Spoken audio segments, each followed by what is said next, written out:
2011-2012 കണക്കനുസരിച്ച് ജനസംഖ്യയുടെ 5% ദിവസവരുമാനമാണിത്.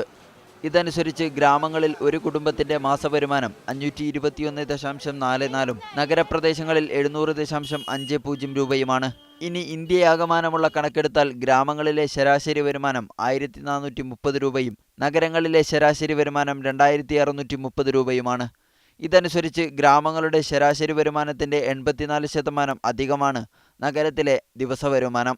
ഇതിൽ തന്നെ 52.9% ഗ്രാമവാസികൾ ഭക്ഷണത്തിനായി ചെലവാക്കുന്നത്. 10.8% ധാന്യത്തിനും 8% പാലിനും പാലുൽപ്പന്നങ്ങൾക്കും 6.6% പച്ചക്കറികൾക്കും 7.9% പാനീയങ്ങൾക്കും മറ്റു സംസ്കരിച്ച ഭക്ഷ്യപദാർത്ഥങ്ങൾക്കും വേണ്ടി ചെലവഴിക്കുന്നു. ഭക്ഷണത്തിന് പുറമെയുള്ള വീട്ടാവശ്യങ്ങൾക്കായി 8% ചെലവാക്കും. വീട്ടാവശ്യത്തിനുള്ള ഇന്ധനവും വെളിച്ചവും ഇതിൽപ്പെടും. വസ്ത്രത്തിനും ചെരുപ്പിനുമായി 7%, ആശുപത്രി ചിലവുകൾക്ക് 6.7%, 3.5% വിദ്യാഭ്യാസത്തിനും 4.2% യാത്രാച്ചെലവുകൾക്കും 4% മറ്റു ചെലവുകൾക്കും മറ്റു വീട്ടാവശ്യങ്ങൾക്ക് 4.5%വുമായി നിജപ്പെടുത്തിയിരിക്കുന്നു. News desk media 1.